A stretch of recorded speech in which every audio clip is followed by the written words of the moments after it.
आपने कही कि आकाशदीप या फिर कुलदीप। अब अखिल जी ने वो लाइव शुरू होते ही सबसे पहले एक बात बोली थी कि सबसे बड़ी जो टीम इंडिया की कमजोरी है वो धर्मशाला का मैदान ही होने वाला है, क्योंकि यहाँ पर जो है कंडीशंस इंग्लैंड के फेवर में जाती हुई जरूर दिखाई देंगी। काफी दिनों से वो गर्मी महसूस कर रही थी जो इंग्लैंड की टीम, वो धर्मशाला में नहीं करेगी। एक तो मौसम पहले ही बहुत ज्यादा ठंडा है वहां पर, और उसके ऊपर से अब लगातार बारिश भी हो रही है, ओवरकास्ट कंडीशंस बनी हुई हैं।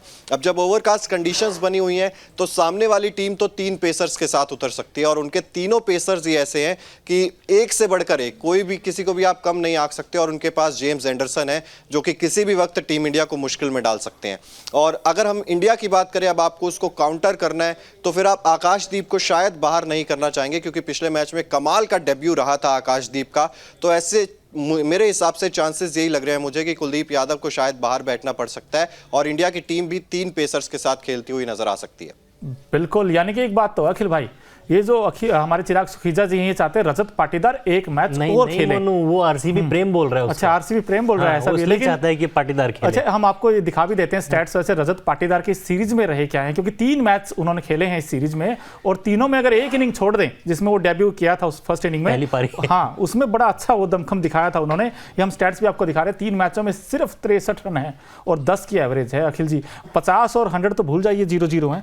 लेकिन एक अच्छी बात यह है कि उनको उसके बाद भी बीसीसीआई का सेंट्रल कॉन्ट्रैक्ट मिल गया है यार। ग्रेड सी में उनको रखा गया है, यानी कि सालाना 1 करोड़ रुपए तो कहीं नहीं गए। लेकिन फिर भी पाटीदार के लिए शुरुआती 3 मैच काफी निराशाजनक रहे। खुद भी वो परेशान होंगे कि यार मैं क्या कर बैठा हूं, मेरे इतना अच्छा मौका मिला था, दोनों हाथों से, आप कहते हैं ना, grab the opportunity with both hands, वो दोनों हाथों से उस मौके को ग्रैब नहीं कर पाए। लेकिन एक शायद प्रेशर उनके ऊपर था, मोनू पहले ही मैच से था, मतलब दूसरे मैच से जब से उन्होंने खेलना शुरू किया, कि अगर कल को केएल राहुल आ गए, अगर कल को विराट कोहली भी आ गए तो मेरी जगह का क्या होगा, मैं 100 मार लूंगा, मैं 200 मार लूंगा, क्या पता मुझे फिर भी बाहर बैठना पड़े। तो शायद ये कहीं ना कहीं प्लेयर के माइंडसेट में रहता होगा, क्योंकि इससे पहले भी हमारा इतिहास रहा है। करुण नायर 300 मारने के बाद बाहर हो गए, मनोज तिवारी 100 मारने के बाद बाहर हो गए, ऐसे कई सारे एग्जाम्पल हैं, और ये कहीं ना कहीं प्लेयर के शायद दिमाग में चल रहा होगा। और टीम इंडिया भी इस चीज को देख रही होगी ना कि धर्मशाला की विकेट कैसी है। अब आज टीम इंडिया पहुंची है धर्मशाला के मैदान पर, वहां पर हालांकि बहुत तेज बारिश हो रही थी अब जब टीम इंडिया पहुंची है, और प्रेडिक्शन ये भी बताई गई है कि कल भी वहां पर बारिश हो सकती है, जिसकी वजह से 4 मार्च यानी कि सोमवार को जो दोनों टीमों के प्रैक्टिस सेशंस थे, दोनों टीमों के प्रैक्टिस सेशन कैंसिल कर दिए गए हैं। हालांकि ये भी बताया जा रहा था पहले कि ये ऑप्शनल ट्रेनिंग, तीनों दिन में से किसी भी दिन ऑप्शनल ट्रेनिंग नहीं है, तीनों के तीनों दिन खिलाड़ियों को आना पड़ेगा, प्रैक्टिस करनी पड़ेगी। लेकिन उस 3 दिन में से जो पहला दिन था वो बारिश की वजह से कहीं ना कहीं उसमें प्रैक्टिस जो है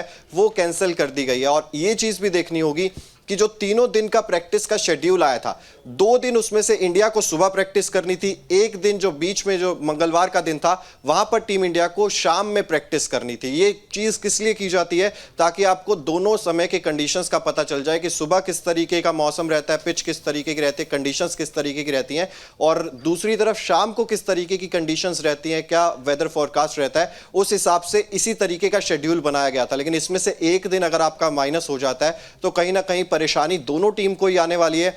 लेकिन धर्मशाला पहुंचकर ये टीम एक्सेस जरूर कर रही होगी कि कितना यहां पर मदद मिलेगी गेंदबाजों को, किस कॉम्बिनेशन के साथ हम लोग जा सकते हैं। रोहित शर्मा के लिए कहते हैं ना वो कि सरदर्द जरूर है, लेकिन अच्छा सरदर्द है ये, क्योंकि जो बैकअप भी है आपके पास वो भी अच्छे खासे बैकअप है। बस वो अगर आप पूरी टीम को देखेंगे तो केएस भरत को अगर आप छोड़ दे तो बाकी फिर टीम ठीक ठाक नजर आती है। बिल्कुल, लेकिन एक बात तो है अखिल, जो अभी चिराग ने जो अपडेट दी है वेदर को लेकर, और कहते हैं बारिश का साया इस मैच पर हो सकता है, तो ऐसे में किसके टीम के चांसेस थोड़े ज्यादा हो जाते हैं, बेहतर हो जाते हैं। अगर आप पेस बैटरी देखोगे तो दोनों टीमों में देखिए, वहां पर जेम्स एंडरसन होंगे जिनके पास अच्छा खासा एक्सपीरियंस है, ओली रॉबिन्सन इस टीम में आ गए हैं, मार्क वुड भी इस टीम में हैं। तो इंडिया वर्सेज इंग्लैंड अगर हम देखें तो पेस अटैक किसका बेटर होगा? इंडिया कहीं मैं पेस अटैक बेटर कहूंगा मनु, क्योंकि वो टीम सीरीज भी हार चुकी है। इंग्लैंड पूरी तरह से बैकफुट पर है और कंधे झुके हुए हैं उस टीम के, यार कोच का कॉन्फिडेंस नहीं आ पा रहा। आप बेसबॉल लगातार खेले जा रहे हैं, आपको रिजल्ट मिल नहीं रहे हैं, तो भले ही उनके पास एंडरसन हो, लेकिन शुरुआती 3 टेस्ट मैच में भी तो एंडरसन थे,